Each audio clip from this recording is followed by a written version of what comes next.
Clap your hand for Jesus. Acclame plus fort pour Jésus.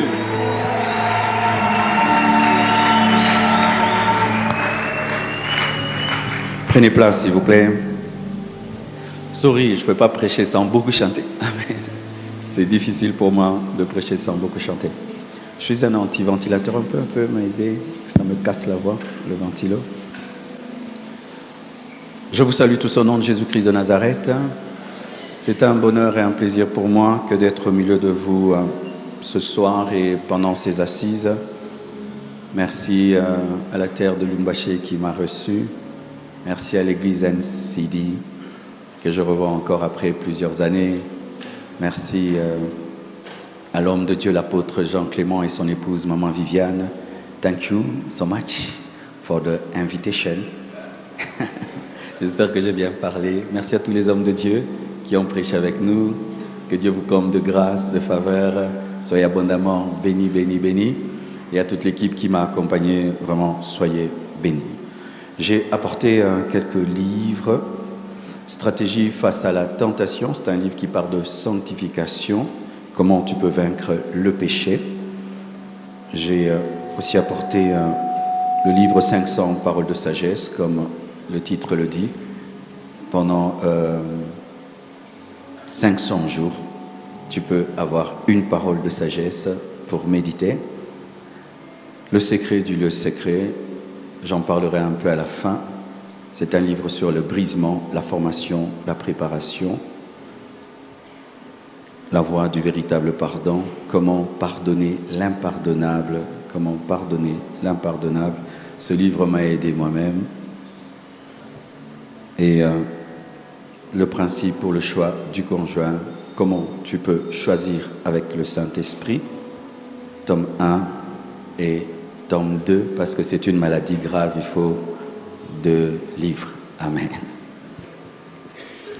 Aujourd'hui, le thème de mon enseignement, c'est les principes de l'élévation et de l'établissement. Tu peux le dire à ton voisin de gauche.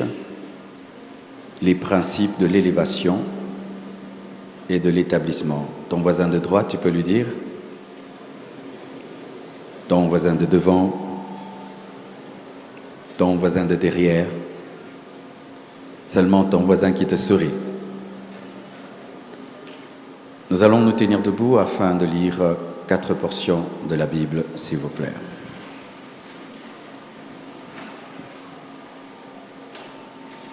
Ésaïe 52, verset 13. « Voici mon serviteur prospérera, il montera, il s'élèvera bien haut. » C'est le verset de notre convention d'excellence. De même qu'il a été pour plusieurs un sujet d'effroi, tant son visage était défiguré, tant son aspect différait de celui des fils de l'homme. De même, il sera pour beaucoup de peuples un sujet de joie. Devant lui, des rois fermeront la bouche, car ils verront ce qui ne leur avait point été raconté. Ils apprendront ce qu'ils n'avaient point entendu. 3 Jean 1, verset 1. L'ancien Aggaïus, le bien-aimé que j'aime dans la vérité. Bien-aimé, je souhaite que tu prospères à tous égards et sois en bonne santé comme prospère l'état de ton âme. Hébreux 11, verset 9. C'est par la foi qu'il vint s'établir dans la terre promise comme dans une terre étrangère, habitant sous des tentes ainsi qu'Isaac et Jacob, les cohéritiers de la promesse, de la même promesse. Nous terminons avec Apocalypse 1, versets 5 à 6. Et de la part de Jésus-Christ, le témoin fidèle, le premier-né des morts et le prince des rois de la terre, à celui qui nous aime, qui nous a délivrés de nos péchés par son sang, et qui a fait de nous un royaume des sacrificateurs pour Dieu son Père.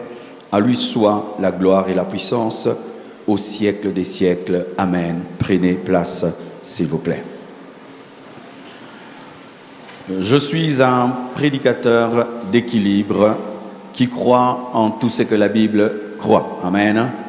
Vous savez, de plus en plus, nous avons des chrétiens qui préfèrent une partie de la Bible et qui n'aiment pas une autre. Moi, j'aime toute la Bible. Amen. Là où elle me donne la joie, là où elle me fait mal, toute la Bible. Ainsi, je crois en la sanctification, je crois en la puissance, je crois en la prospérité, en la richesse, je crois en l'élévation, je crois aux signes, aux prodiges, je crois en la prophétie, je crois en l'enlèvement, je crois en tout ce que la Bible enseigne. Alléluia. Parce que Dieu ne peut pas donner autant de passages dans sa parole pour rien. Car la Bible est un résumé. Et dans un résumé, on ne met pas n'importe quoi. Si dans la parole de Dieu, on nous parle de la richesse d'Abraham, on nous parle de la richesse de David, la richesse de Salomon, c'est parce que c'est important. Souvent, les gens qui s'opposent à la richesse, je leur ai dit, eh bien, qu'est-ce qu'il y a comme joie à un père d'être incapable de nourrir ses enfants? Quelle est la joie qu'on a de ne pas pouvoir envoyer ses enfants à l'école? Certains enfants n'obéissent pas à leurs parents parce qu'ils sont incapables de prendre soin d'eux. L'enfant doit sortir se débrouiller et la fille se livre à la prostitution à cause de la pauvreté des parents. La pauvreté n'a pas existé au commencement. L'homme a été créé dans un paradis, dans un jardin. C'est lorsque l'homme a péché que la pauvreté est venue. Et lorsque Jésus-Christ est venu, il est venu donner une solution au péché, à la maladie, mais aussi à la pauvreté, car il s'est dépouillé pour nous rendre riches. Alléluia. Et nous devons prendre le tout de Dieu. Jésus a tout accompli. Amen. Il a accompli toutes choses pour le spirituel, le matériel, le financier, tout accompli.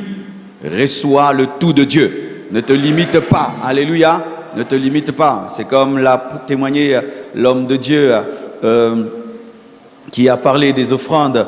Mon papa, j'ai oublié. Il est... Le bishop Albert Mpoutou. Nous étions aussi dans cette école-là où la richesse, c'était mal, c'était le péché. Le péché, un homme de Dieu qui parle de richesse, c'est vraiment un démoniaque. Et c'était bien lorsque j'étais un jeune garçon qui habitait chez papa et maman. Mais lorsque j'ai commencé à habiter chez moi et que je devais payer le loyer, lorsque je devais payer le loyer de l'église et que je devais envoyer mes enfants à l'école, j'ai commencé à chercher aussi, au-delà des versets qui parlent de l'onction, des miracles, des signes, des prodiges, aussi des versets qui parlent de richesse et d'abondance. Parce que beaucoup de gens en soi ne me connaissent pas. Je ne suis pas qu'un prédicateur de sainteté, je suis aussi un grand homme d'affaires très prospère. Mais moi, j'aime pas témoigner ça, mais sachez que la sainteté n'est pas contraire à la richesse. D'ailleurs, la sainteté peut t'amener à la richesse et à l'abondance. Alléluia. Alors, frères et sœurs, j'aimerais te dire déjà, pourquoi je te dis cela? Parce que je pourrais dire des choses et que si tu ne comprends pas bien, tu vas croire que je casse des choses. Non, c'est seulement pour compléter. Parce que dans une convention, il faudrait compléter. Pour que lorsque vous sortez avec tout le package. Alléluia. Aujourd'hui, le but de Dieu dans mon enseignement, c'est t'aider à garder ce que tu as reçu. Alléluia. Comment tu peux garder ce que tu as reçu? Comment tu peux garder, conserver ce que tu as reçu? Parce que monter, c'est bien, mais rester, c'est mieux. Alléluia. Parvenir à l'élévation, c'est bien, mais être établi, c'est mieux. Alléluia. Parce que je peux connaître l'élévation et puis je perds l'élévation. Nous connaissons des hommes qui ont été riches, qui ont été bénis, qui ont été élevés, qui ont été utilisés par Dieu, mais qui aujourd'hui ne le sont pas. Pourquoi? Et d'ailleurs, pourquoi dans notre pays, les riches ne demeurent pas riches, les grands ne demeurent pas grands? Pourquoi nous entendons des familles qui ont été riches, mais après, il n'y a plus rien? Les orphelins dilapident toutes choses. Quel est le problème dans ce pays qu'un homme de Dieu peut devenir grand? Après des années, vous entendez le scandale, il est tombé. Pourquoi nous ne restons pas en haut? Pourquoi nos entreprises meurent? Pourquoi les églises meurent? Pourquoi les communautés meurent? Pourquoi les choses meurent? Que faire pour monter et rester en haut? J'ai prié par rapport à cela, frère, parce que lorsque tu marches et tu sens que devant toi, tous ceux qui sont devant toi sont en train de tomber, sache que tu tomberas parce que ce sont tes aînés, ils sont devant toi. Alors j'ai commencé à étudier mes aînés dans le domaine du ministère, dans les affaires, et trouver la faille afin de ne pas tomber dans le même piège. Donne-moi un amen. Alors voici la définition que je donne de l'élévation et je ne vais pas me compliquer la tâche. C'est une montée, c'est une percée, alléluia, mais momentanée. Certains sont montés ici mais ils sont descendus, c'était l'élévation, ce n'était pas l'établissement. Alléluia. Les gens sont montés ici, ils sont descendus. Ils n'étaient pas établis sur la chair, ils ont été élevés sur la chair. Mais comme ils n'ont pas été établis, ils sont descendus. Mais cette chair est établie sur cette estrade. C'est pourquoi nous montons, nous descendons, mais elle reste. Le plan de Dieu, ce n'est pas seulement que tu montes, mais que tu puisses t'établir. Et je prie que Dieu puisse te donner, alléluia, la capacité de rester là où Dieu t'a mis. Donne-moi un amen.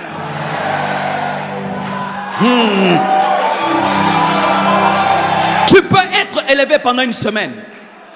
Tu peux être élevé pendant une semaine. Tu peux être élevé pendant un jour. Le jour de ton mariage, c'est toi qui es la star, n'est-ce pas? Toute l'église tourne autour de toi. Le lendemain, essaye de faire la star. On va te suspendre. Pourquoi? C'était l'élévation, ce n'était pas l'établissement. Mais la Bible nous dit que Jésus-Christ est assis à la droite de Dieu le Père. Depuis qu'il est assis, il est à la droite de Dieu le Père. Il ne descend pas. Et même quand il descendra, il viendra pour nous élever et nous amener avec lui. Dieu veut que tu montes. Il ne veut pas seulement que tu montes. Dieu veut que tu restes et que tu demeures dans les hauteurs. Je refuse qu'un jour on puisse parler de Marcelo au passé. Je refuse qu'un jour qu'on puisse parler de mon ministère au passé. Je refuse qu'un jour, lorsqu'on va parler de moi, que ce soit l'histoire. Je crois que je peux commencer et je peux croître jusqu'à m'établir, même dans la vieillesse. J'ai la sainteté, j'ai la pureté, j'ai la richesse, j'ai l'abondance, j'ai la sagesse, j'ai un bon témoignage. C'est ça le plan de Dieu pour toi. Mais il y a un problème dans notre pays. Nous avons des virus de la chute. Oui, dans notre nation, nous avons le virus de la chute. N'est-ce pas que quand quelqu'un monte, on attend quoi? Entre nous parlons. Au Congo, quand tu montes, tout le monde prépare déjà la poubelle pour les déflagrations de ta carcasse.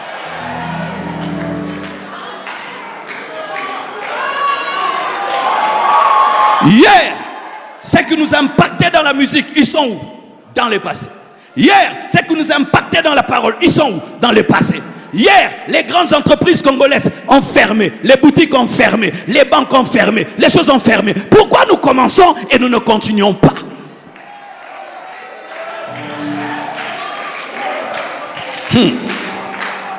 Je pourrais dire ce soir des choses dures, mais c'est par amour.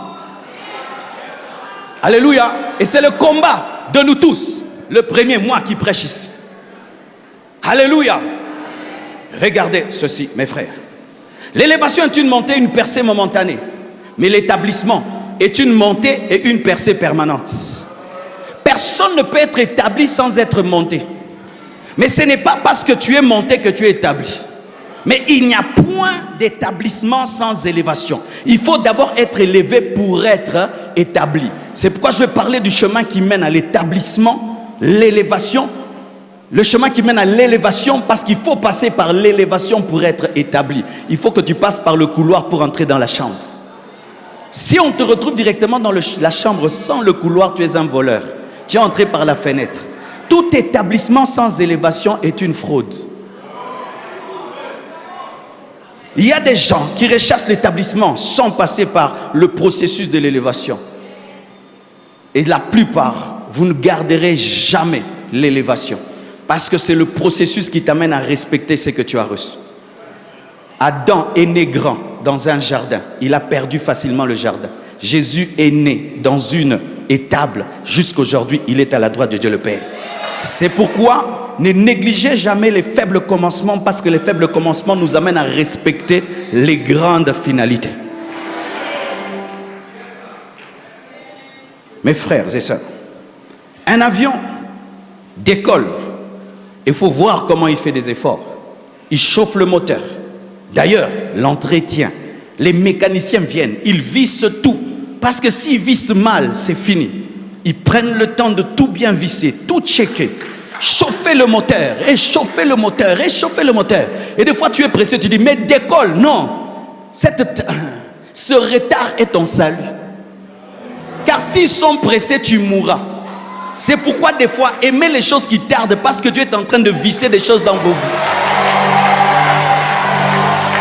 Parce que si certaines choses se font vite, tu vas monter vite, mais tu vas tomber aussi vite que tu es monté. C'est pourquoi n'abandonne pas les pieds de ton pasteur qui te forme. Reste au pied de ce PDG qui t'apprend la comptabilité. Tu n'es pas encore prêt pour commencer une entreprise. Il doit t'apprendre le management. Arrête d'être pressé, tu vas connaître un crash. Donne-moi la main, hein? Alors mes frères et sœurs, l'avion chauffe. Et puis quand ça monte, mes frères, ça bouge beaucoup, vrai ou faux? Et beaucoup n'aiment pas cette période-là. Moi, j'aime pas l'avion en ces moments-là. Ça bouge. Pourquoi? Parce que c'est en train de lutter contre la pesanteur. C'est pourquoi lorsque tu commences à monter, il y a des gens qui te rappellent qui tu étais. C'est la pesanteur. Quand tu commences à monter, il y a des gens qui commencent à dire que tu es orgueilleux. C'est la pesanteur. Quand tu commences à monter, il y a des gens qui disent que tu as touché les fétiches. C'est la pesanteur. Quand tu commences à monter, il y a des choses contraires. Mais malgré la pesanteur, il y a maintenant le turbo. Le moteur continue. Et tout d'un coup, l'avion atteint ce qu'on appelle la vitesse de croisière. Et il se stabilise. Il peut même entrer en mode automatique. Le pilote dort et l'avion va. Là, tout est calme. Mais ne sois jamais un avion dans la vie. Parce qu'aucun avion ne reste dans les airs.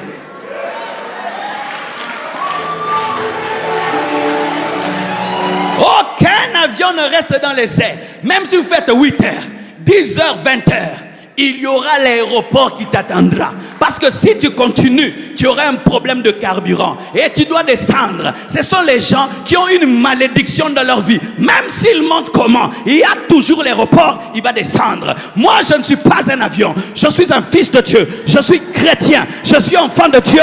Si je monte, je peux rester en haut, car tel il est, tel nous sommes. Tout d'un coup, l'avion commence à descendre. Et tu as quitté un aéroport pour un autre aéroport. Même si c'est un autre nom, c'est un aéroport. Certains, tu étais riche, tu es devenu pauvre, mais tu as gardé les vestiges de la richesse. C'est toujours la pauvreté, même s'il y a des grandes télévisions qui ne fonctionnent plus. Même si tu as des photos, quand juste été, nous fûmes, nous allâmes, nous allates, nous prêchâmes la parole. Je ne t'appelle pas à être un rétroviseur, à parler tout le temps de ton passé, mais Dieu t'appelle à regarder le futur et à accomplir des plus grandes choses, de sorte que ce que tu fais aujourd'hui ne peut être comparé à ce que tu feras demain. Mais si tout ce qui est glorieux dans ta vie se retrouve dans le passé, tu as atterri. Si tout ce que tu dis d'être glorieux se trouve dans ton passé, tu as déjà atterri, mais dans un autre aéroport. Donne-moi la main. Regardez ça. Saoul est devenu roi. Il a goûté à la royauté, mais il n'est pas mort roi. Il est mort sur le champ de bataille. Il a demandé la mort.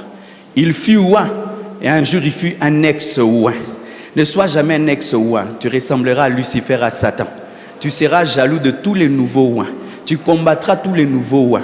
Ne sois jamais un ancien succès. Tu vas combattre les nouveaux succès.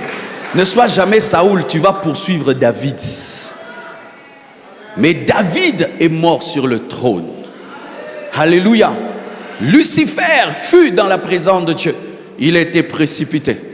Il n'est pas resté établi. Mais Jésus-Christ, jusqu'aujourd'hui, est à la droite de Dieu le Père. Pourquoi je parle de Jésus? Parce que le verset là ne nous concerne pas nous d'abord. Sur le plan théologique, ce verset c'est pas pour nous, c'est pour Jésus. Nous en profitons par héritage. Lisons. Ésaïe c'est un prophète messianique. Il prophétisait sur Jésus, il ne prophétisait pas sur l'Église. Il est écrit: voici mon serviteur prospérera. Il montera, il s'élèvera bien haut. Maintenant, comment on va savoir que c'est Jésus, que ce n'est pas d'abord toi? De même qu'il a été pour plusieurs un sujet d'effroi. Tant son visage était défiguré, c'est lorsque Jésus passait par la croix. Tant son aspect différait de celui des fils de l'homme, parce qu'il était défiguré. De même, il sera pour beaucoup de peuples un sujet de joie parce qu'il va recevoir le nom qui est élevé au-dessus de tout autre nom. Et en son nom, tout le monde sera sauvé. Devant lui, des rois fermeront la bouche. Les principautés, les dominations vont fermer la bouche devant Jésus. Car ils verront ce qui ne leur avait point été raconté. Ils apprendront ce qu'ils n'avaient point entendu, car Jésus-Christ sera un mystère. Mais comment est-ce que nous pouvons entrer dans ce verset? Nous y entrons en étant le corps de la tête. Car là où passe la tête, passe le corps. Alléluia. Nous y entrons en étant le fil. Lui, il est l'aiguille, nous sommes le fil. Donc si tu es déconnecté de Christ, cette promesse n'est pas à toi parce qu'elle n'a pas été faite à toi. Elle a été faite à Jésus et toi, tu profites au travers de Jésus. Quiconque ici est païen, ce verset n'est pas pour toi. Quiconque ne croit pas en Jésus, ce verset n'est pas pour toi parce que c'est le verset de Jésus. Et nous y entrons parce que nous sommes l'épouse de Jésus. Obama n'a pas... Michelle Obama n'a pas été votée, mais elle a marché sur le tapis rouge. Elle n'est pas montée sur le tapis rouge parce qu'elle est présidente, mais parce qu'elle est en alliance avec le président. Et nous entrons dans cette dimension, pas parce que nous sommes spéciaux, mais parce qu'il est spécial et nous sommes connectés à celui qui est spécial. Car toute chose dans la vie chrétienne, nous l'obtenons en Christ Jésus. Tout ce qui ne s'obtient pas en Christ, c'est la religion. Tout ce qui s'obtient en dehors de Jésus, c'est la religion. Jésus est le centre de la prospérité. Jésus est le centre de la richesse. Jésus est le centre de l'abondance. Jésus est le centre de tout. Pourquoi? Parce que c'est à lui que cela a été donné. Et nous profitons comme son épouse. Oh, gloire à Dieu. Car je n'ai pas besoin de monter sur la croix pour vivre ces choses. Je n'ai besoin que de croire en celui qui est monté afin de vivre ces choses. Donc il y a de la grâce dans ces choses. Il y a la grâce dans ces choses. Il y a la grâce dans ces choses. Le premier pas vers la richesse n'est pas travailler, c'est croire. Oui. Comme j'entends les Américains. Travail dur en anglais, c'est quoi? Work hard. Work hard. Work hard. Do it again. Do it again. Non, ça c'est le message des païens. Crois d'abord et puis bosse dur après. Car si je ne crois pas et je bosse dur et je deviens grand, c'est ma propre gloire, c'est ma fierté. Je suis intelligent, je suis cela. Alors que la Bible dit que la course n'est pas pour les agiles. Dieu a tout mis dans la foi pour que personne ne se glorifie. Dieu a tout mis dans la grâce pour que personne ne se trouve extraordinaire. Ainsi, toute la gloire revient à lui, à qui la promesse a été faite. Donne-moi la main. Et la Bible dit encore que nous sommes un royaume de sacrificateurs. Souvent, lorsqu'on vient dans de telles assises, les fidèles disent: ah, c'est pour les serviteurs de Dieu. Ils disent: mon serviteur, c'est le pasteur. Moi, je suis seulement un fidèle. Tu as l'esprit de cette église-là qu'on a quittée. Hein. Je ne cite plus le nom, j'évite les problèmes. Je suis en mode cesser le feu. Dans cette église-là, c'est le pasteur qui lit la Bible. C'est le pasteur qui est l'homme de Dieu. Nous, on est là des ignorants. On dit seulement Amen, Amen. Mais dans la nouvelle alliance, il n'y a pas une race de sacrificateurs et une race de fidèles. Non, tout le monde est sacrificateur. Même celui qui lave les toilettes, même celui qui balaye, celui qui joue au piano. Nous sommes tous serviteurs de Dieu. Ce message n'est pas pour les apôtres seulement, n'est pas seulement pour les évangélistes et les pasteurs. Ce message est pour tout fidèle. Et ainsi tu peux être serviteur en tant que PDG. Tu peux être serviteur en tant que médecin. Avant d'opérer, tu parles en d'autres langues et puis tu commences à opérer. Tu peux être serviteur en tant qu'avocat. Avant de commencer à défendre, tu parles en d'autres langues et puis tu sers Dieu. Tu peux être serviteur en tant que joueur de football. Tu peux être serviteur de Dieu en tant que basketteur. Tout le monde dans l'église est un serviteur de Dieu. Nous sommes tous des serviteurs de Dieu. Même si tu ne montes pas à la chair dans le domaine de ton appel, de tes aptitudes, tu es serviteur de Dieu. Monte dans le football, monte dans le basket, Monte dans la création. J'ai un frère dans l'église, mes frères. Lui, il ne prêche pas. Il a une intelligence terrible. Ce frère-là, le jour qu'il va devenir ce qu'il doit devenir, je vais acheter tout le quartier. Mais pas par le jeûne et la prière, par l'intelligence. Il est Betsalel. Il te permet de faire ce que tu as vu. Il n'est pas là quand tu vois l'arche, mais il peut faire l'arche, c'est ce que tu as vu. Frère, toi qui as l'intelligence, quand tu parles mathématiques, c'est comme si tu es sous une onction, frère. Continue avec tes mathématiques là. Continue, deviens un grand professeur d'université. Un jour, tu vas bâtir une université qui va former des leaders. Quand on dit prospérer, ce n'est pas d'abord l'argent et toujours l'argent. Quelqu'un peut prospérer dans son domaine. C'est-à-dire que tu deviens d'abord excellent en tant que peintre. Ensuite, l'argent viendra. Mais si tu ne cherches que l'argent, tu n'auras pas l'argent. Il faut que tu deviennes excellent dans ton domaine. Vous connaissez ces travailleurs qui n'aiment que le salaire, mais qui n'aiment pas travailler. Est-ce que tu donnes le salaire? Balaye bien, torchonne bien, je t'ajouterai le salaire. Développe le potentiel que Dieu t'a donné. Mets-le au service des autres. C'est alors que l'argent viendra. Mais si c'est l'argent pour l'argent, nous sommes à côté. Dans ma vie, je ne cherche pas l'argent. Je cherche à bien faire ce que je fais. D'être excellent dans ce que je fais. Et même si je ne veux pas l'argent, l'argent doit me chercher. Pourquoi? Parce que l'argent respecte l'excellence. C'est pourquoi vous remarquez qu'il y a des gens, on les supplie même pour prendre l'argent. On les supplie pour... Il ne dit rien. Toi-même, tu décides que tu vas lui donner beaucoup. Pourquoi? Le niveau où il a développé son don, ses capacités, tu t'obliges à respecter son excellence. Tu arrives à Caravia, toi-même tu sais combien tu vas payer. Pourquoi? Tu regardes la moquette, l'odeur, les carreaux. Toi-même tu te prépares déjà que ce sera cher, n'est-ce pas? Trouve des cafards là-bas et des mouches. Tu refuseras de payer beaucoup. Le problème des fois c'est que nous voulons l'argent pour l'argent. Mais on ne se travaille pas, on ne se développe pas. Tu es un étudiant qui n'étudie pas. Et puis tu dis tu seras riche. Hey, toi demain tu vas être un médecin. Et puis tu n'étudies pas. Tu vas ouvrir le ventre. Tu confonds le cœur avec les reins.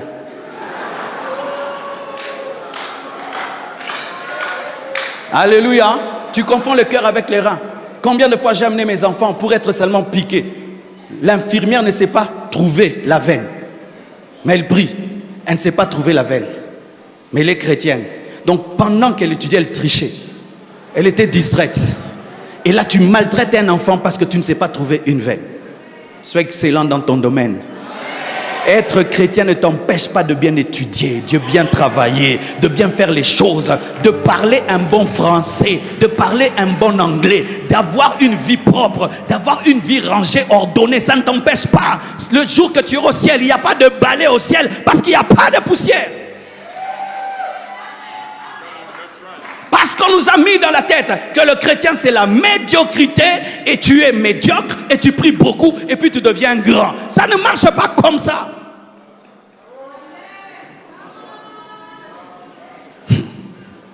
J'ai lancé un mouvement des hommes d'affaires à l'église et j'ai demandé aux frères, présentez vos projets, on va vous soutenir. Il ne sait même pas écrire son projet. Tu ne sais même pas écrire ton projet, comment on va t'aider? Tu ne sais même pas présenter ton entreprise, comment on va te donner un crédit. Tu ne sais même pas faire la comptabilité de ce que tu fais. Comment on va aider quelqu'un qui ne sait pas déjà compter ce qu'il avait.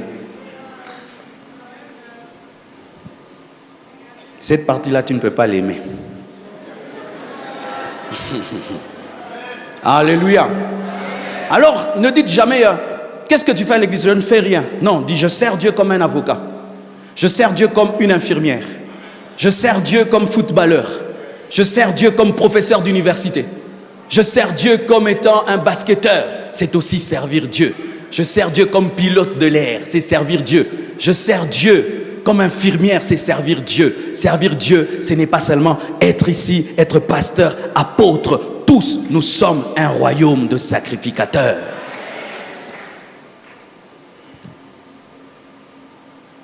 Alors, lorsque Jean parle à Gaius, lui parlant de la prospérité, il dit ceci: bien-aimé, je souhaite que tu prospères à tous égards. La prospérité touche plusieurs domaines. Tu peux être prospère en argent, mais tu es triste. Il y a des gens, il est riche, mais il n'est pas heureux. Tu as besoin d'être heureux dans l'âme. Tu peux être riche, mais tu n'as pas une famille stable. c'est aussi de la pauvreté. Dieu veut que tu sois prospère à tous égards. Que tu aies une famille stable, tu es un bon père, tu es une bonne mère, tu es heureux dans ta vie et ensuite tu as les finances. Mais si tu as les finances sans être heureux, tu es pauvre parce que la plus grande richesse sur la terre, c'est être heureux. Oh, je vous dis la vérité, hein. J'aime pas trop entrer dans les détails de ma vie, mais je vous dis la vérité. Si tu as tout, mais tu n'es pas heureux, c'est rien. C'est rien. Tout, tu vas voir là, ça te dit rien du tout. Rien du tout. Une maison, Range Rover, tout ça, ça ne te dit rien. Tu n'as même pas envie d'entrer dedans parce que tu n'as pas le bonheur. Êtes-vous heureux? Le jour qu'on pose la question à un milliardaire, on lui dit, pourquoi tu fais tout ce que tu fais? Il dit, pour être heureux. Oh, pour être heureux, il dit oui. Le jour que j'aurai toutes ces choses sans être heureux, je suis pauvre. Ainsi, quelqu'un qui dort dehors peut être plus riche qu'un riche qui dort dans une villa. Si lui, il est plus heureux que le riche qui dort dans la villa. Car tu peux avoir tout, tu n'as même pas l'appétit. Tu peux tout avoir, tu n'as même pas la joie de ta richesse et de ton abondance. La vraie richesse, c'est le bonheur. Et le bonheur véritable, c'est Jésus qui le donne. C'est pourquoi il dit, je souhaite que tu prospères à tous égards, comme prospère l'état de ton âme. C'est-à-dire, ton âme doit d'abord être heureuse. Ensuite, tu as l'argent. Ensuite, tu as la gloire. Ensuite, tu as le succès. Mais si ton âme n'est pas heureuse, quoi que l'argent que tu auras, tu ne seras jamais riche. C'est quand tu vois un riche qui envie celui qui a moins que lui, parce que lui, dans le peu qu'il a, il est heureux. Ah oui, mes frères, tu es riche, tu ne dors pas. Tu vas envier même le phaseur qui dort, n'est-ce pas? Toi, pour dormir, tu prends des cachets. Lui, il dort même par terre. Il est plus riche que toi. N'oubliez jamais d'être heureux. N'oubliez jamais d'être heureux. N'oubliez jamais d'être heureux. Aïe, aïe, aïe. N'oubliez jamais d'être heureux. J'ai perdu mon épouse, mes frères. Et pendant un temps, tout ce que j'ai ne me disait plus rien. Manger, j'ai pas envie de manger. M'habiller, j'ai pas envie de m'habiller. Sortir, j'ai pas envie de sortir. Tout ce que j'ai ne représentait plus rien. C'est quand j'ai compris que je n'étais pas devenu riche en devenant riche. J'étais déjà riche. Le reste là, ce sont les accompagnements. C'est pourquoi on dit que tu prospères comme prospère l'état de ton âme. C'est-à-dire que la première richesse de ta vie, c'est le bonheur. Ensuite, les autres choses viennent. Mais si tu perds le bonheur par l'argent, tu es devenu pauvre. Depuis que Dieu t'a élevé, tu dors toujours? Depuis que Dieu t'a élevé, tu as toujours la paix? Depuis que Dieu t'a élevé, est-ce que tu as toujours la joie? Depuis que Dieu t'a élevé, est-ce que tu es heureux sur cette terre? Est-ce que tu es heureux? Comme prospère l'état de ton âme. C'est pourquoi nous devons d'abord chercher la richesse de nos âmes. Et une fois que tu as la richesse de ton âme, il faut le reste aussi. Parce que tu peux avoir une âme qui est riche. Comment tu peux aider un pauvre? Comment tu peux aider quelqu'un qui souffre? J'ai vu des jeunes filles, rien que pour 100 $, elle est prête à donner son corps. Tu lui donnes seulement 1000 $, elle ne sera jamais prostituée. Elle se marie, elle devient une grande femme. Tu as sauvé cette vie avec l'argent. Je connais des jeunes garçons, il est prêt à toucher au fétiche. Tu lui donnes seulement 1000 $, il commence une affaire. Il ne pensera jamais au fétiche. Tu as sauvé son âme avec l'argent. C'est pourquoi il ne faut rien négliger. Le problème de l'église, c'est quoi? Quand on te prêche la prospérité de l'âme, oh, moi seulement prospérité de l'âme. Non, à tous égards. Les tous égards là, c'est aussi important parce que ça te permet maintenant de véhiculer le bonheur que tu as et de le communiquer aux autres. Si je veux aider aujourd'hui les orphelins, je n'ai pas l'argent. Comment je vais faire? Mais quand tu as les moyens, tu peux payer tout un avion. Tu prends des orphelins à Goma, tu les nourris, tu les fais étudier. Et puis, ils deviennent des grands hommes. Tu les as sauvés par ton âme, mais aussi par ta poche. Un homme qui néglige de réussir aussi à l'extérieur est un méchant parce qu'il refuse de devenir capable d'aider les autres. En réussissant, tu peux sauver 100 enfants. J'ai un orphelinat, je suis allé prendre des enfants à l'est du Congo, là où il y a la guerre. Quand on m'a montré les photos de ces enfants, mes frères, ils ressemblaient à des animaux. J'ai commencé à pleurer. Dieu m'a dit, les pleurs ne suffisent pas, hein, ça ne suffit pas. Parce que des fois, nous avons les compassions et puis tu as compassion. Non, il faut aller plus loin. Paye un billet, que les gens ils les prennent. On a pris ces enfants. On les a mis. Et Dieu m'a dit, ils doivent avoir des bonnes conditions. Manger 3 fois par jour. Avoir étudié dans des bonnes écoles. Pas que tu les traites comme des animaux et puis tu prends des photos. C'est pourquoi il n'y a aucune photo de ces enfants. Parce que ce ne sont pas des choses à présenter. Et j'ai vu ces enfants qui ne parlaient que Swahili. Aujourd'hui, parlent français, ont 90% l'école, 80% l'école. Demain, ils seront des magistrats, des pasteurs. Qu'est-ce qui les a sauvés? L'âme et la poche. L'âme et la poche. L'âme et la poche.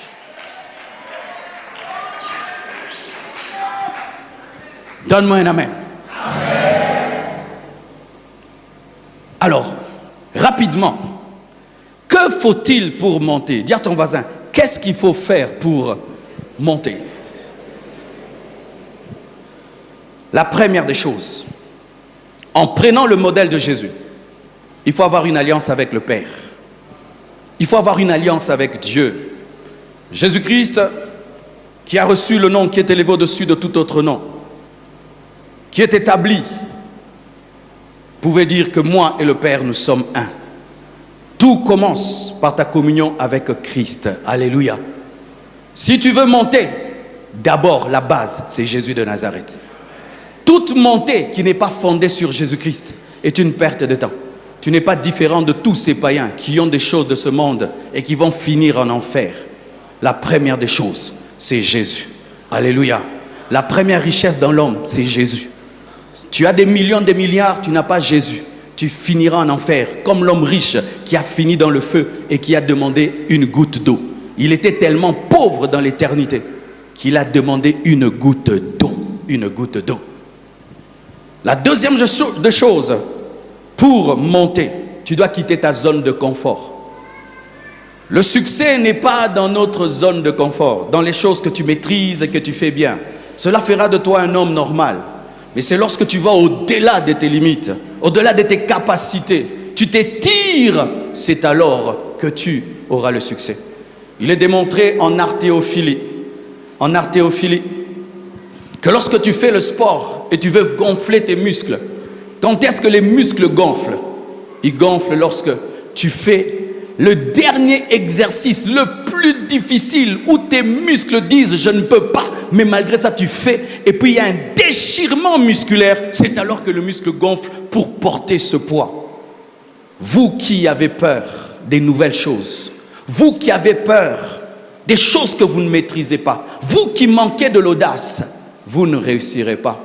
Jésus-Christ étant la parole a accepté de devenir chair. Ce n'était pas une zone de confort. Sa zone de confort, c'était parole, c'était esprit. Mais il est devenu chair. Il est allé au-delà de sa zone de confort. C'est alors qu'il est devenu le sauveur de l'humanité.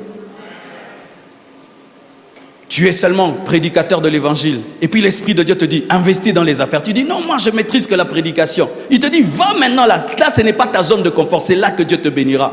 Tu maîtrises un domaine et puis Dieu te dit non, investis ailleurs et tu as peur, tu ne réussiras pas. Lorsque Dieu te demande de faire une chose que tu n'as jamais faite, il est en train de se préparer à faire des nouveaux miracles. Alléluia.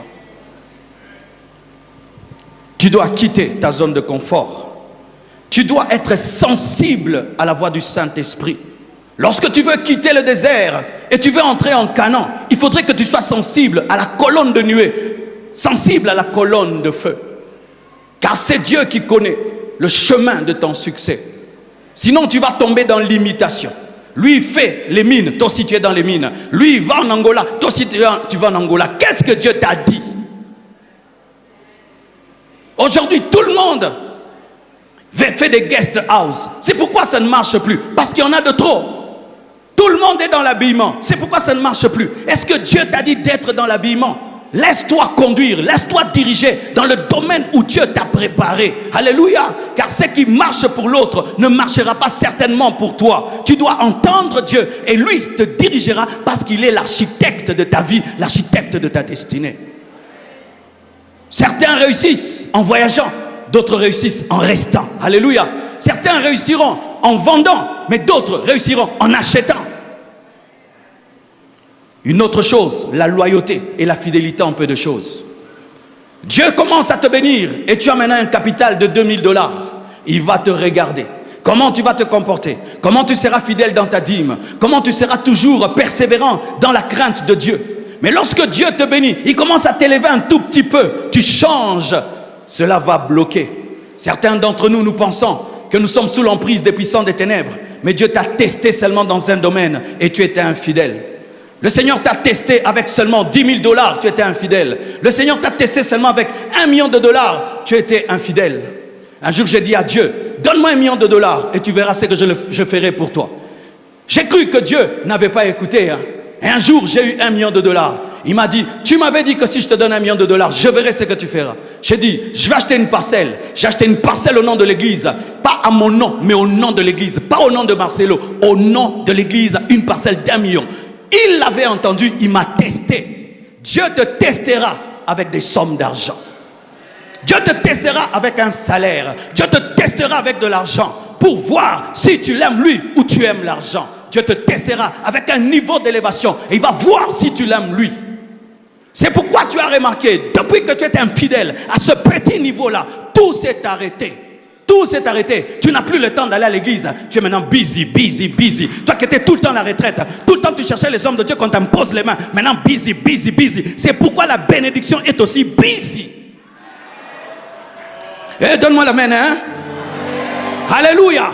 Dieu te donne un peu d'argent. Tu as maintenant commencé à sortir avec la secrétaire. Oui, tu sors avec ta secrétaire, non? Tu sors avec ta secrétaire. Lorsque tu étais pauvre, est-ce que cette secrétaire, tu avais même l'argent de prendre une secrétaire? Tu n'avais pas l'argent de prendre une secrétaire. Maintenant, tu trompes ta femme avec la secrétaire. Alors que seulement il ne t'a même pas béni, il t'a effleuré. Arrêtez de coucher avec vos secrétaires. Arrêtez de coucher avec vos secrétaires. Arrêtez de coucher avec vos secrétaires. Arrêtez de coucher avec vos secrétaires. Vous bloquez la bénédiction. Parce que Dieu voit dans ton bureau. Dieu voit dans ton bureau. Dieu voit dans ton bureau.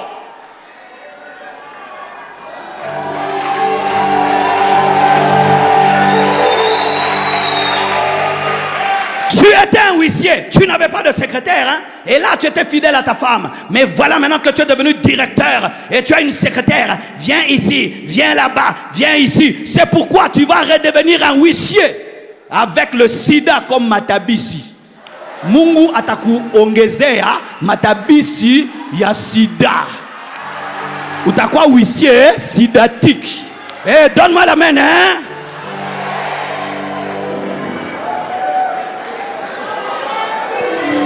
Alléluia. Jésus a été fidèle en peu de choses. 12 disciples, il les a tous gardés, sauf Judas, le fils de la perdition. Et Dieu lui donne l'église. Et aujourd'hui, Dieu lui donne le monde entier. Si tu es fidèle en peu de choses, Dieu te confiera des plus grandes choses. Soyez fidèle en peu de choses. Gère bien 100 $. Gère bien 10 $. Ne dis pas que c'est rien. Gère bien le niveau d'élévation que tu as. Tu as une boutique, respecte Dieu, crains Dieu à ce niveau-là. Et chaque fois que Dieu t'élève, augmente la crainte. Augmente la crainte. Et Dieu ajoutera encore. Il faut travailler dur. Jésus fait 3 ans de ministère seulement. Jusqu'aujourd'hui, nous parlons de lui. Au point où lorsqu'on veut faire le résumé de son ministère, on dit que c'est impossible de le faire. S'il faut tout écrire plutôt sur son ministère, même le monde ne pourrait contenir ce livre-là. Comment Jésus-Christ travaillait? Tu dors 10 heures du temps, 12 heures du temps, 14 heures du temps. Oh, je serai grand, je serai grand. Les grands se réveillent à 4 heures du matin. Les grands se réveillent à 4 heures du matin. Les grands travaillent la nuit. Ils lisent, ils appellent, ils écrivent. Les grands travaillent. Demande-moi à quelle heure je me suis endormi, à quelle heure je me suis réveillé, combien de temps j'ai pris pour préparer ce message, mon frère. Jamais tu seras grand sans travailler. La Bible nous présente Dieu comme un bosseur. Au commencement, Dieu créa. La première présentation de Dieu, c'est un Dieu travailleur. Mais la prière n'empêche pas de travailler. L'une des choses qui tue le Congo, on prie beaucoup, on travaille peu. Fais un culte de jeûne et prière plein. Dis demain, journée des entrepreneurs, il fuit. Mais qu'est-ce qu'ils font là-bas dans la prière? Seigneur, donne-moi l'argent. Seigneur, donne-moi l'argent. Viens, on va t'enseigner à avoir l'argent. Non, Seigneur, donne-moi l'argent. C'est dire quoi? Que les autres travaillent et puis qu'ils puissent me donner. C'est ainsi que tu es un mendiant. Tu mendies auprès des gens qui travaillent. Et sache que tu ne seras jamais grand en mangeant les miettes de la table des autres. Prier n'empêche pas de travailler. Travailler n'empêche pas de prier. Jeûner n'empêche pas de travailler, mes frères et sœurs.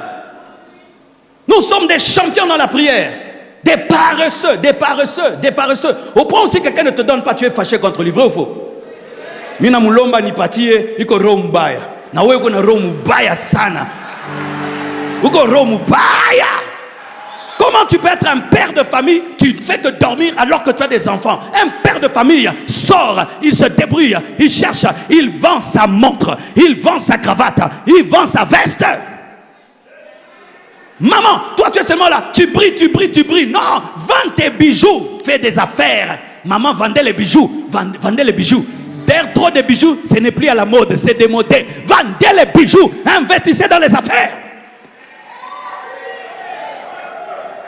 Regarde comment tu es habillé, regarde ta maison, regarde comment tu es habillé, regarde tes enfants, regarde comment tu es habillé, regarde l'école dans laquelle étudient tes enfants. Il faut la foi, la confiance en Dieu pour devenir grand. Dieu dit que tu seras grand, tu le crois. Le jour qu'on m'a prophétisé, le ministère que j'ai dit ce prophète vraiment, il m'aime trop, c'est pourquoi il m'a menti. Mais aujourd'hui c'est arrivé. On m'a dit que j'allais influencer la terre. Je n'avais même pas le visa. Je n'avais même pas un passeport. Je n'étais même pas allé prêcher à Matadi ni à Brazzaville. Mais on m'avait dit, tu iras dans le monde entier et tu prêcheras l'évangile. Ayez la foi en Dieu. La foi en Dieu t'empêche de toucher aux fétiches. N'entrez pas dans la franc-maçonnerie. N'entrez pas dans la franc-maçonnerie. Ayez la foi en Dieu. Ne touchez pas la magie. Ayez la foi en Dieu. Ne touchez pas les fétiches. Ayez la foi en Dieu. Ne volez pas. Ne volez pas. Parce qu'il y a des richesses qui sont des vols. Quand est-ce que ta richesse est bonne? Lorsque tu peux témoigner sur elle du début à la fin, tu ne sautes pas.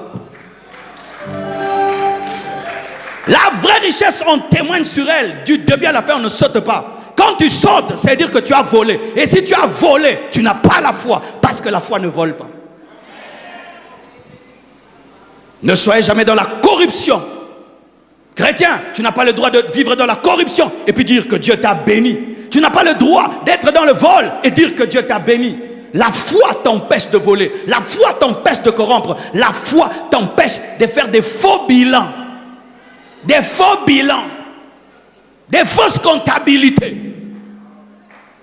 La foi t'empêche cela. Car si nous n'avons pas la foi, mes frères, on va prier, mais on va voler. La plupart des Congolais volent au travail. Dimanche, ils prient. Lundi, des voleurs. Ils sont dans des commissions bizarres de bizarres. Quelqu'un vient, je vais construire des routes. 1 million, non, ajoute 2 millions. Comme ça, on se partage. La malédiction sur tes enfants. La malédiction sur ta génération. Car à cause de ton égoïsme, le pays est en train de souffrir à cause de ton égoïsme. Ton égoïsme est en train de détruire le pays. Et il y a des gens qui n'investissent pas dans ce pays parce que toi tu as seulement bloqué. Et tu as dit, tant que je n'ai pas ma commission, il n'y aura jamais cette route-là. Et des gens sont pauvres parce que toi, tu veux t'acheter une maison. Oui, que Dieu libère ce pays de l'esprit de commission. Que Dieu libère ce pays des gens qui élèvent les coûts des choses pour s'enrichir. Un hôpital doit coûter 1 million, vous dites 50 millions. Et puis vous vous enrichissez. La malédiction sur vos enfants. Combien de gens meurent parce que vous avez refusé de construire cet hôpital-là? Quand tu as la foi, tu ne voles pas. Tu attends le temps de Dieu. Tu travailles calmement et tu sais que Dieu te bénira. De la même manière, un semeur, lorsqu'il plante une graine, il sait qu'il y a la puissance dans la terre qui va changer la graine en arbre et tu sais que Dieu te bénira. Tu n'as pas besoin de voler, tu n'as pas besoin de corruption, tu n'as pas besoin de magie, tu n'as pas besoin de loge, tu n'as pas besoin de fétiche. Hey, la foi.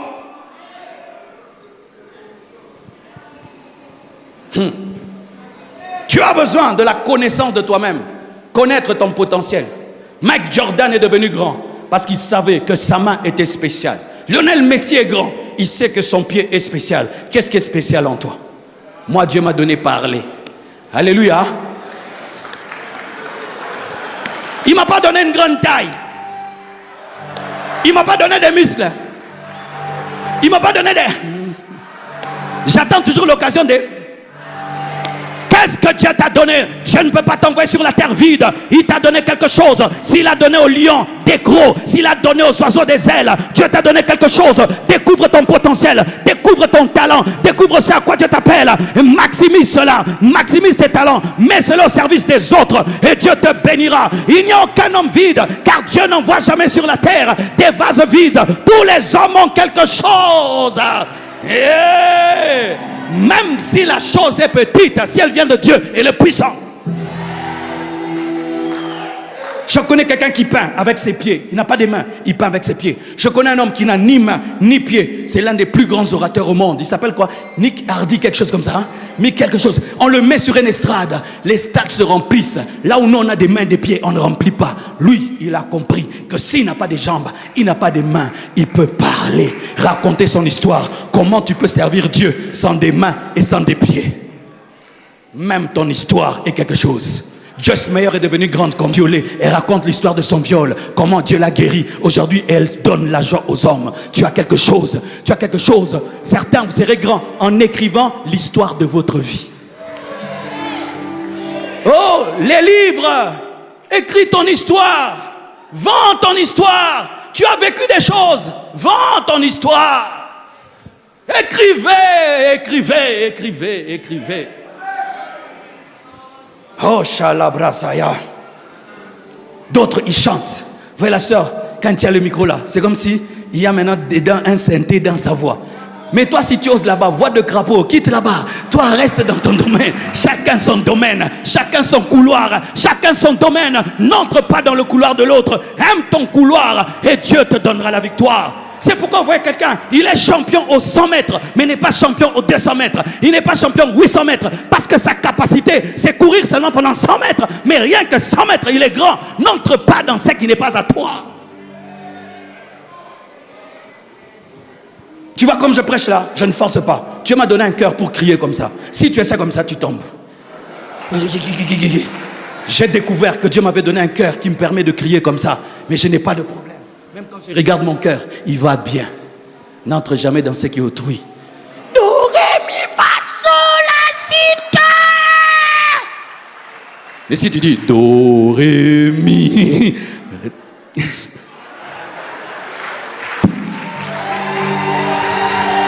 Alléluia. Tu dois aussi découvrir ton équipe. Parce que Dieu n'envoie pas des liquulucs.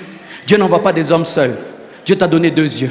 Il t'a donné 2 lèvres, il t'a donné 2 jambes, il t'a donné 2 mains, il t'a donné un cerveau divisé en 2 parties, même en 4 parties. Il t'a donné un dos divisé en 2. Et il y a plusieurs choses qui sont 2 dans le corps, afin de nous enseigner que Dieu n'envoie jamais un homme seul. Il y a quelqu'un qui a été créé pour toi, tu dois le découvrir. Il y a quelqu'un qui a été appelé pour toi, tu dois le découvrir. Si tu es David, il y a Jonathan. S'il y a Jonathan, il y a David. Si tu es Élie, il y a Élisée. Si Élisée, il y a Élie. Si tu es Paul, il y a Timothée. Tu dois découvrir ton équipe.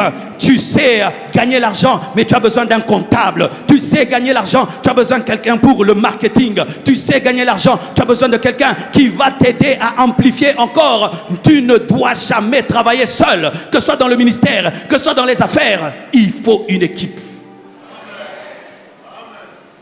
C'est pourquoi si tu es célibataire, fais très attention avant de te marier.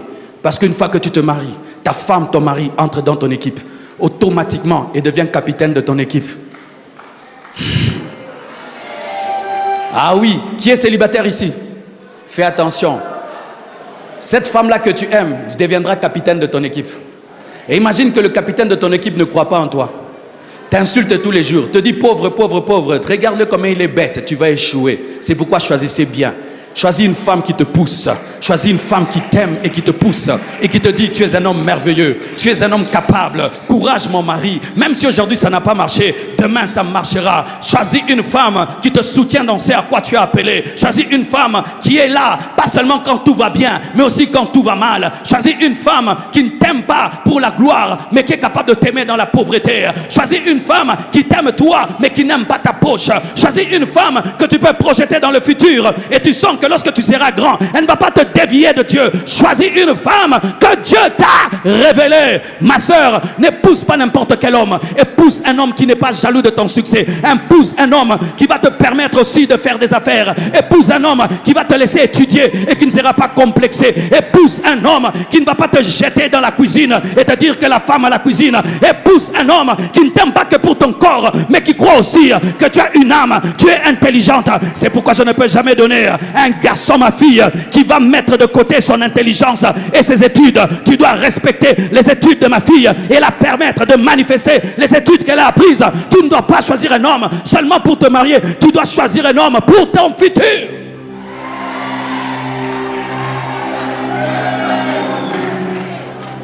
Car il y a des hommes qui attirent vers le bas, il y a des femmes qui attirent vers le bas. Tu peux être Moïse, il y aura Aaron pour interpréter ta vision. Tu peux être Moïse, tu auras besoin d'Aaron pour que là où tu bégayes, lui puisse parler. Tu peux être un grand leader, mais tu auras besoin d'un comptable qui sait garder ton argent. Tu peux être un grand leader, tu auras besoin de quelqu'un qui prie pour toi. Tu peux être un grand leader, tu auras besoin qui va régler ton micro. Tu peux être un grand leader, tu auras besoin de quelqu'un pour repasser ta veste. Tu peux être un grand leader, tu auras besoin d'un chauffeur pendant que toi tu réfléchis. Tu peux être un grand leader, tu as besoin d'un cuisinier qui ne va pas t'empoisonner. Tu peux être un grand leader, tu auras besoin de quelqu'un, tu auras besoin de quelqu'un, tu as besoin de quelqu'un. Et vous qui êtes en train de détruire vos équipes, vous êtes en train de commettre une erreur. C'est pourquoi garde dans la gloire tes amis du passé qui t'ont aimé lorsque tu n'étais rien. Alléluia. Faites attention aux amis de la gloire. La plupart sont des profiteurs. La plupart sont des profiteurs. La plupart sont des profiteurs.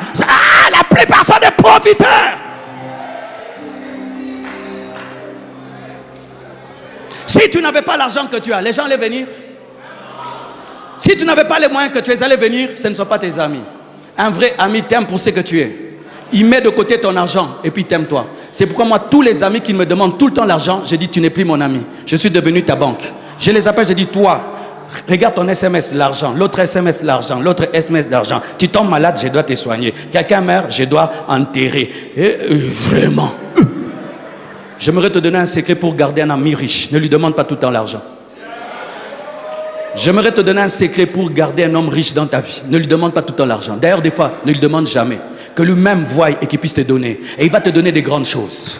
Aussi, il y a des gens, il ne faut jamais leur demander l'argent tout le temps. Il faut demander une fois et puis c'est fini. Des comptes finales. Oui. Et si quelqu'un t'a déjà aidé dans la vie pour quelque chose d'important, ne reviens plus. Démontre-lui que tu es un homme. Oui, un jour quelqu'un t'a donné vraiment une grande somme pour que tu décolles. Tu rentres encore. Il ne faut pas rentrer. Il faut un jour revenir avec un cadeau. Je te dis la vérité. Les hommes riches ont aussi besoin qu'on les aide. Qui est ton ami? Ton ami, c'est celui qui n'est pas jaloux de toi. Ton ami, c'est celui qui te dit ne trompe pas ta femme comme tu es devenu riche. Ton ami, c'est celui qui te dit demeure humble. Tu commences à devenir orgueilleux. Ton ami véritable, c'est celui qui te dit tu as arrêté de prier, tu as changé, ton caractère a changé. Ça, c'est ton ami. Mais la plupart des temps, nous n'aimons pas de tels amis. On dit tu ne me respectes pas, tu dois me respecter. Le vrai ami, c'est celui qui parle au-delà de ta richesse et qui te dit des vérités. Afin de sauver ton âme, comme Nathan, qui n'a que faire que tu sois un roi. Il te dit pourquoi tu as pris la femme d'autrui.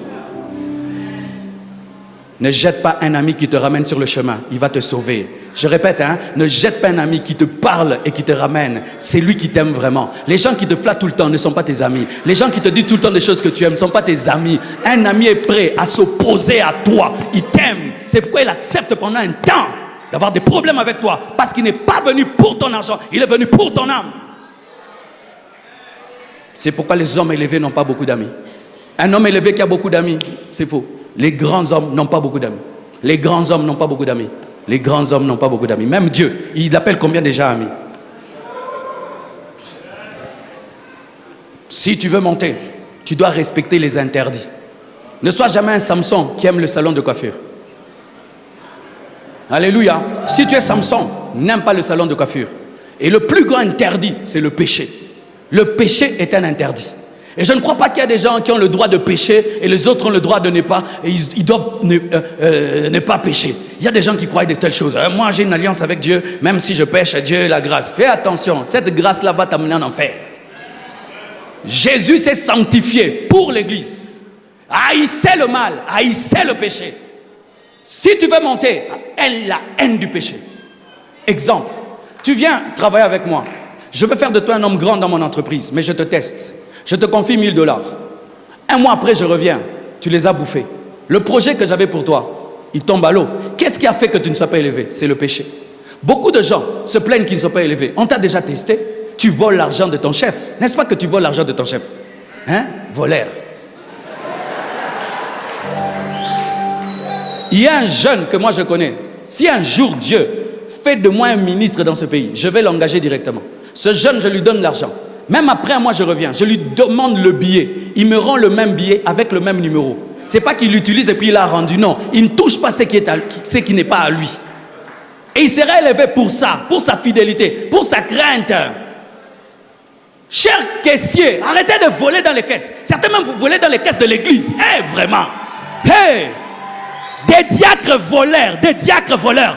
Vous construisez des maisons sur le dos des offrandes des fidèles. Des diacres qui volent les dîmes, qui volent les offrandes. Et puis disent, je serai riche. Toi, tu seras riche. Tu voles Dieu, tu vas voler le gouvernement, tu vas voler l'État.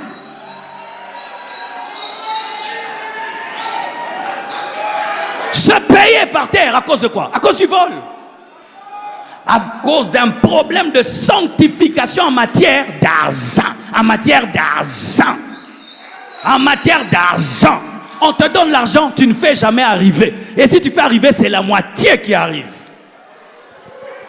Cette intelligence que tu as pour voler l'argent, tu ne peux pas l'utiliser pour commencer une entreprise. Cette intelligence que tu as là, pour faire des montages financiers, tu ne peux pas l'utiliser pour commencer une vraie entreprise.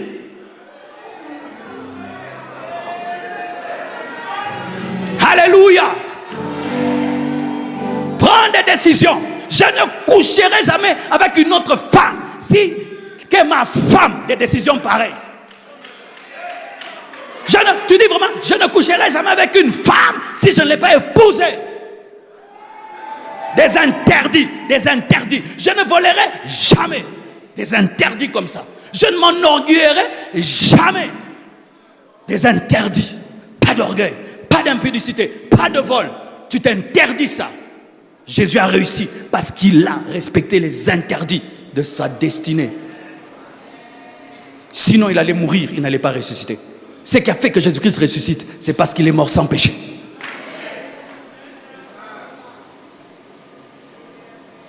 Et il te faut l'onction. Dites l'onction. Car sachez, lorsque Adam et Ève ont péché, ils ont donné le pouvoir à Satan. Et Satan est devenu le prince de ce monde. C'est pourquoi il a eu le courage de dire à Jésus, adore-moi et je te donnerai la gloire de ces nations. Ce qui fait que vous voyez les gens qui se prosternent devant Satan deviennent des milliardaires, deviennent des stars. Ils font des pactes avec le prince de ce monde et ils deviennent grands.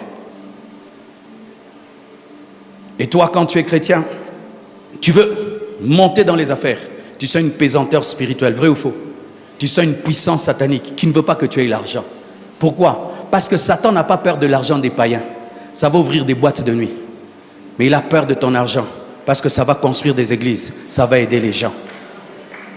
Alors il te faut la puissance, il te faut l'onction. Il faut le revêtement de Dieu. Souvent je remarque dans les églises, les hommes d'affaires ne prient pas beaucoup. Si on dit prions,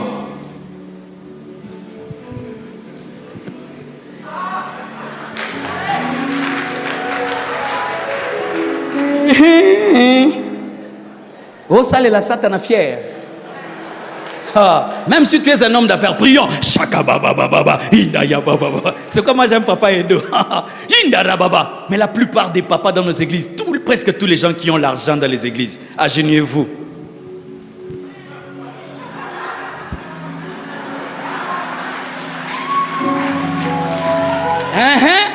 Pendant que toi tu fais ça, Les autres qui sont avec le diable, ils se prosternent devant Satan. Ils dansent devant Satan. Ils font des sacrifices. On lui dit, prends la grenouille, mets sur le corps. Il met sur le corps. Dors dans un cimetière, il dort. Quand il vient au boulot, il vient chargé des démons. Mais toi, tu viens sans onction parce que tu n'honores pas ton Dieu. Même si tu es Daniel, prie 3 fois par jour. Daniel était un homme élevé. Il priait 3 fois par jour. Même si tu es riche, prie, jeûne. Tu entres dans ton business. Tu commences à parler en d'autres langues. Mes frères et sœurs, être riche n'empêche pas de prier, n'empêche pas d'être humble, n'empêche pas d'avoir l'onction. L'onction. Il te faut l'onction. Quelqu'un arrive devant ta boutique, il sent. Entre ici. Quelqu'un prend ta photo, il veut détruire ton entreprise. La puissance de Dieu te couvre. Tu as même des paroles de connaissance pendant que tu es en train de faire les affaires. Quelqu'un vient que tu fasses les affaires avec lui. Tu sens Dieu t'interdit. Entrez dans les charismes, entrez dans les dons spirituels. Jésus opérait dans les dons spirituels. Il a dit, l'Esprit du Seigneur est sur moi parce qu'il m'a oint. Il m'a oint. Jésus était un oint. C'est un oint qui est mort à la croix et qui a reçu le nom qui est élevé au-dessus de tout autre nom. Avec des moments de jeûne personnel, tu t'enfermes et tu jeûnes. Tu pries pour ton entreprise, tu pries pour tes affaires. Il y a un homme qui me devait de l'argent. Il ne me donnait pas. Des années, il ne payait pas ma dette. J'ai fait une veille de prière. Le matin, il est venu me chercher. Il a dit, Dieu m'a dit de te donner ce que je te dois. Qui lui a parlé? Le surnaturel. Tu es Esther, tu dois voir le roi. Jeûne et prie, il va te recevoir. Il y a des gens, il y a une porte que tu dois ouvrir, mais tu dois jeûner. Tu entres en état de jeûne à sec. Oui, Esther a jeûné pour rencontrer le roi. Et certains, tu dois rencontrer le président, tu dois rencontrer un ministre, tu dois rencontrer quelqu'un, mais tu vas dans la chair. Il y a des portes qui ne s'ouvrent que devant l'onction. Comment eux auront la puissance satanique, mais nous on n'a pas la puissance de Dieu?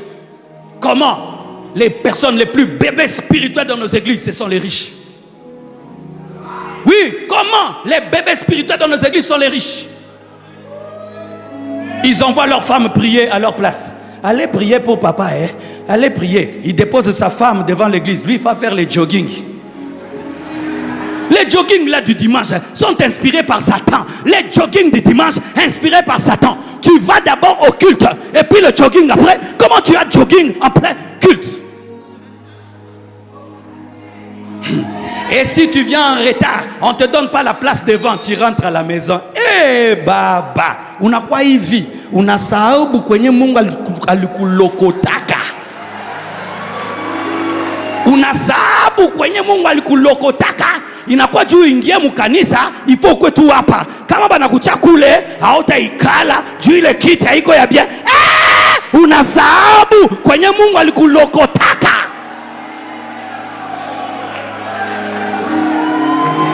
C'est pourquoi Dieu, quand il fait marcher un paralytique, il ne dit pas jette ton lit.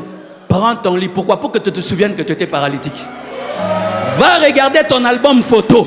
Quand tu prenais des photos avec des chaussures bizarres, va regarder ton album photo où tu étais bizarre. Ça va te donner l'humilité. Même si tu es dehors, tu es respecté par Dieu. Même si tu es dans les tentes, tu es respecté par Dieu. Ce ne sont pas ceux qui sont ici qui sont plus bénis que vous qui êtes dehors. Même toi qui es dehors, Zachée qui était un homme riche est monté sur un sycomore parce qu'il avait besoin de voir Jésus. Et Jésus lui a dit, aujourd'hui le salut est entré dans ta maison. Quel que soit ton rang social, apprends à t'humilier et à chercher Jésus. Jairus a cherché Jésus. Donne-moi un amen. Quand tu entres dans la présence de Dieu, oublie ta richesse, oublie ton rang. On ne rend pas un culte à toi, on rend un culte à Dieu. J'étais chez Papa Karambiri. Vous connaissez Papa Karambiri? Il dit, il a des ministres et des députés dans son église. Il dit, mardi je commence un séminaire. Si vous ne venez pas, je vais dire au président de vous enlever. Et personne n'est fâché. Et tous viennent. Papa a dit, on va nous enlever. Mais toi tu vas dire, c'est quoi ça? Il ne sait pas que... attention. Eh baba, unasabu. Gisul kwa kana lia muma montagne, uko na lia. Leo baba nakupatia. Unasabu. Unakuwa na makondisyon juu Mungu. Inakimbia.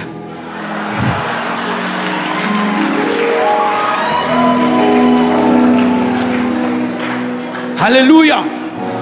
Tu dois avoir l'amour pour que Dieu t'élève. Pourquoi tu veux être riche? Pour toi? Pour qu'on te craigne? Pour qu'on te trouve exceptionnel?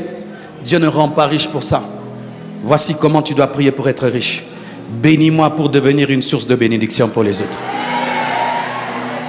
Tu vois des gens souffrir, tu dis, Seigneur, donne-moi. Je veux ouvrir un orphelinat. Seigneur, si tu me bénis, je vais aider mon père, je vais aider ma mère, mes frères et sœurs. Si tu me bénis, je vais aider les veuves. Si tu me bénis, je vais aider ce pays. Tu sais pourquoi Dieu ne t'exauce pas? Parce que tout en toi, c'est égoïsme. Dieu a appelé Abraham pour devenir une source de bénédiction. Il veut que tu sois une source de bénédiction pour Isaac, une source de bénédiction pour Jacob, une source de bénédiction pour le monde, car Jésus est la postérité d'Abraham qui a béni le monde entier. Où tu dis, Seigneur, regarde ce pays qui souffre, donne-moi une idée. Et Dieu te donne une idée, comment tu peux faire des routes qui coûtent moins cher. Comment tu peux faire des écoles qui coûtent moins cher? Comment tu peux faire une voiture qui coûte moins cher? Comment tu peux créer des choses qui aident les autres? Comment tu peux faire un hôpital où certaines personnes qui souffrent peuvent payer la moitié du prix ou même pas payer? C'est alors que Dieu te bénira. Dieu bénit l'amour. Dieu bénit la motivation. Quelle est ta motivation? Bill Gates est multimilliardaire, il ne peut pas bouffer son argent. S'il dit aujourd'hui je bouffe mon argent, il ne saura pas bouffer. Qu'il le veuille ou pas, il va laisser. Bill Gates, il laissera. Alors laisse bien. Nous tous, nous laisserons. Mon épouse est morte, elle était en train de construire un immeuble de 2 étages. Elle était en train de construire un immeuble de 2 étages. Elle est morte. Et quelqu'un d'autre est en train de finir ça. Tu laisseras tes immeubles, tu laisseras tes maisons, tu laisseras tes voitures, tu laisseras tout cela, tu laisseras tout cela. C'est pourquoi tu dois utiliser ce que tu as, afin de faire du bien aux autres, afin d'aider les autres. Car aucun de nous ne sera récompensé pour ce qu'il a fait pour lui-même, mais nous serons récompensés pour ce que nous avons fait pour les autres. Il te faudrait qu'à la porte du ciel, les gens puissent te dire merci, parce qu'en payant mes études, tu m'as gardé de devenir prostituée. Merci, parce qu'en payant mes études, tu as fait de moi un homme capable. Je me suis marié, je fondé une famille. Combien de gens te diront merci au dernier jour? Combien de gens? Pourquoi est-ce que Nabal est mort? C'est parce que c'était un riche qui était méchant. Et pourquoi Abigail était épousée par David? Parce qu'elle était riche, mais elle partageait. La richesse d'un homme, ce n'est pas ce qu'il a, mais c'est ce qu'il donne aux autres. Combien de gens reçoivent l'argent de toi chaque fin du mois? Combien de gens dépendent de toi chaque fin du mois? Combien de gens bénissent Dieu pour toi chaque fin du mois et qui disent merci? Job, le milliardaire de son temps, dit que la bénédiction du pauvre venait sur moi. Combien de pauvres bénissent Dieu pour toi? Combien d'orphelins? Combien de veuves? Combien de démunis bénissent Dieu? Combien de pasteurs bénissent Dieu? Combien de loyers d'église tu payes? Combien de loyers des églises tu payes? Combien de loyers des églises tu payes? Il y a des pasteurs qui souffrent, ils ne savent même pas payer un loyer de $300. Combien d'hommes de Dieu tu es en train de donner la paix? Ou tu dis, pasteur, sois en paix, moi je m'occupe de ceci, toi sers le Seigneur. Combien de gens te disent merci de tout leur cœur? Tu passes les aveugles, tu ne donnes pas. Tu passes les sourds, tu ne donnes pas. Tu dis que ce sont des sorciers, alors que ce sont des paniers d'offrandes qui sont sur la route. Les aveugles, ce sont des paniers d'offrandes sur la route. Les pauvres, ce sont des paniers d'offrandes sur la route. Si ta richesse ne profite à personne, elle ne profite ni à ton père. Regarde comment tu vis bien. Dans quelles conditions se trouve ton père? Ton père habite quelle maison? Ta mère s'habille comment? Tes frères et sœurs sont dans quelles conditions? Toi tu as tout. Ton frère est comment? Ta sœur est comment? Ton père est comment? Ta mère est comment? Ton père t'a élevé, ton père t'a éduqué, il t'a tout donné, tu ne fais rien pour lui. Aujourd'hui c'est un sorcier. Un sorcier, il a payé tes études. Un sorcier, il pouvait te tuer. Mais aujourd'hui, tu l'as oublié. À quoi sert cette richesse? Ça ne profite pas aux membres de ta famille. À quoi sert cette richesse? Ça ne profite à personne. Le jour de ta mort, ta récompense ne sera pas toi. Ta récompense, ce sera les autres, ce qu'ils ont reçu de toi. Un homme qui a la joie de trouver un homme triste. Moi j'aime ça. Tu trouves quelqu'un dans la tristesse, tu l'aides, son visage change de joie. Ce miracle-là, tu as déjà vécu ça? tu vois son visage changer. Oh Seigneur, un jour une jeune fille vient dans mon bureau. Elle pleure, elle pleure, elle pleure, elle pleure, elle pleure. Et puis Dieu me dit, toi-même aide-la. Pas la caisse de l'église. Toi-même aide-la. Je prends, je lui donne. Cette fille, voici ce qu'elle a fait, qui a blessé mon cœur. Elle va. Elle arrive à la porte de mon bureau. Elle me regarde. Elle m'a dit, sans le dire, que je sorte. J'ai dit oui, tu peux partir. Elle a commencé à pleurer. Vous savez pourquoi elle avait pleuré? Parce que chaque fois qu'elle demande, on lui demande son corps. Elle attendait donner son corps. Elle a vu quelqu'un qui lui dit, va. Elle a pleuré. Elle a pleuré. Faites pleurer des gens de joie. Arrête ces choses. Quelqu'un veut te demander de l'aide, tu couches avec elle. Un garçon te demande de l'aide, tu couches avec lui comme un homosexuel. Tu abuses des cousines, tu abuses des cousins pour ton argent. Tu abuses des pauvres pour ton argent. Tu écrases les autres pour ton argent. Alors que ton argent doit être une source de bénédiction pour les autres. Jésus a donné sa vie pour nous. Jésus est mort pour nous. Il est allé dans le tombeau pour nous. Il a reçu le nom qui est élevé au-dessus de tout autre nom. Et nous dit, en mon nom, vous marcherez sur les scorpions, sur les serpents, sur toute la puissance de l'ennemi. Et rien ne pourra vous nuire. Mais jamais nous ne sommes montés à la croix.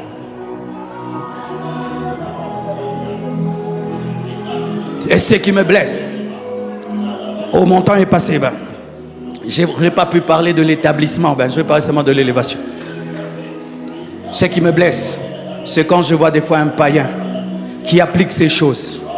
Tu vois un païen, il devient riche, il fait une fondation pour aider les gens. Il fait une fondation pour aider les pauvres. Mais lui, il est païen, il ne connaît pas Dieu. Mais son cœur lui dit, tu ne peux pas avoir tout ça seul. Mais nous qui sommes des chrétiens, mettez-la, nous qui sommes des chrétiens, qu'est-ce que nous faisons? Ma vie, ma vie, ma vie. Eux qui sont des païens, comment les païens peuvent avoir plus d'amour que nous? Quand je vois un païen qui achète une voiture à son père, ça me touche. Je dis, est-ce que moi j'ai acheté une voiture à mon père?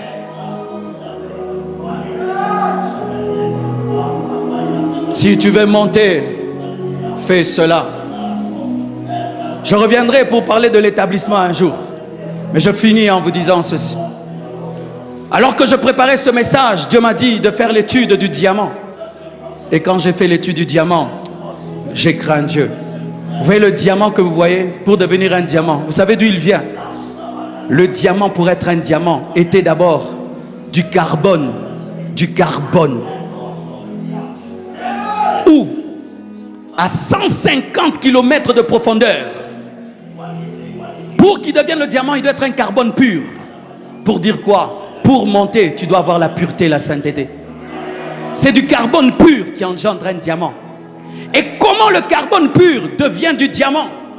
Le carbone pur, à 150 km de profondeur, connaît des températures de 1000 degrés, 1500 degrés dans le magma de la terre. La chaleur, la pression cristallise le carbone. Comme les douleurs par lesquelles tu es passé, l'école par laquelle tu es passé, la formation par laquelle tu passes, le brisement que tu connais, c'est le magma qui change le carbone en diamant. Sans pression, sans profondeur, sans formation, préparation, brisement, il n'y a pas de diamant.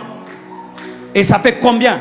C'est capable de faire des millions d'années. Des millions d'années. Le diamant que tu touches dans les mains, ce n'est pas un jour, ni 10 ans, 20 ans. Des millions d'années.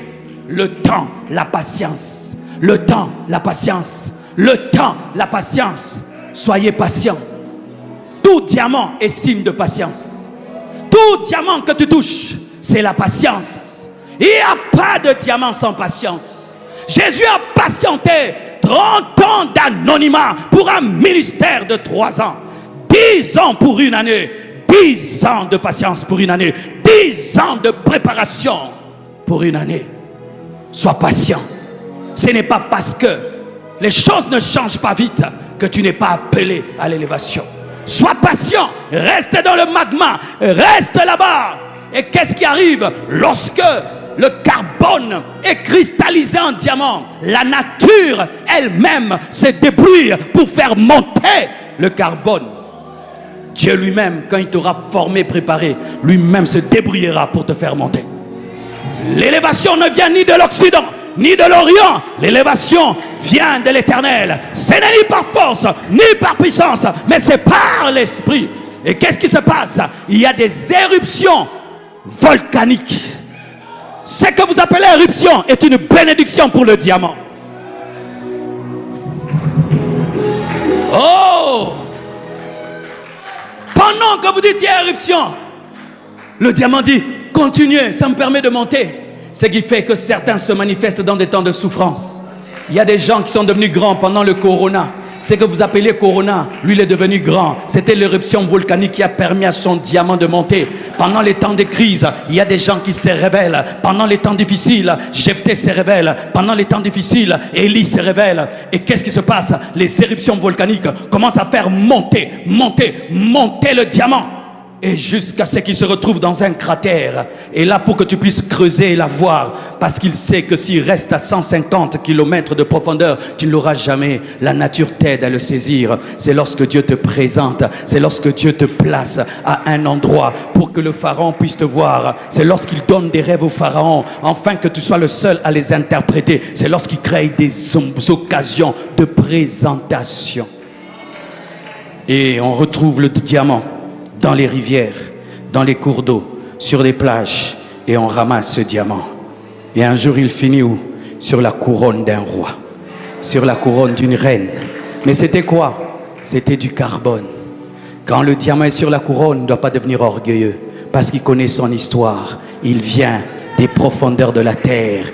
Et lorsque le diamant est placé sur la couronne du roi, il comprend que ce n'est pas lui qui est extraordinaire, c'est la tête sur laquelle il est placé qui est extraordinaire.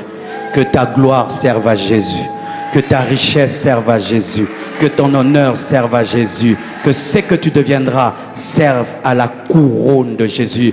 Deviens un diamant sur la couronne de Jésus. Deviens un diadème sur la couronne de Jésus. Que lorsque les gens te voient, qu'ils respectent Dieu. Lorsque les gens te voient, qu'ils honorent Dieu. Lorsque les gens te voient, qu'ils bénissent Dieu. Lorsque les gens te voient, qu'ils honorent Dieu. Sans cela, ton élévation ne sert à rien. Tu n'es pas différent d'une pierre.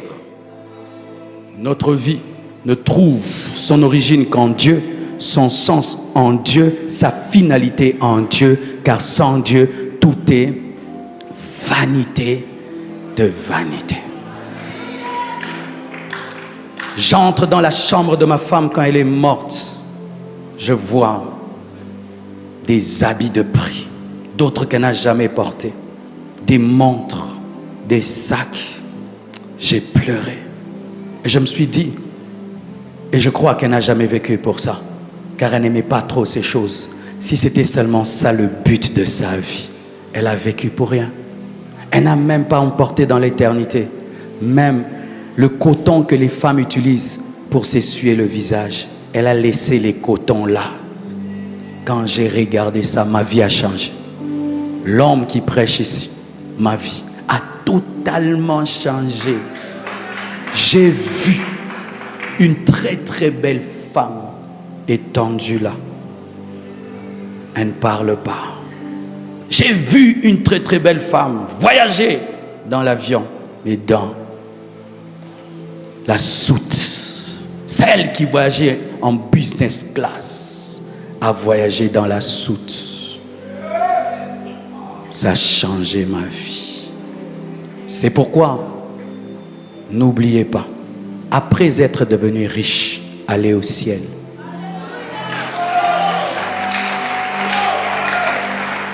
Allez au ciel. Allez au ciel.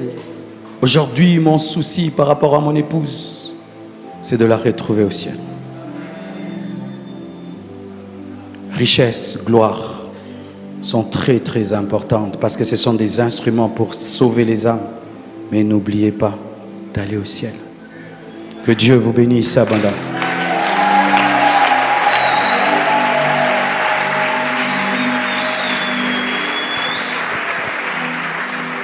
Ni par force, ni par puissance,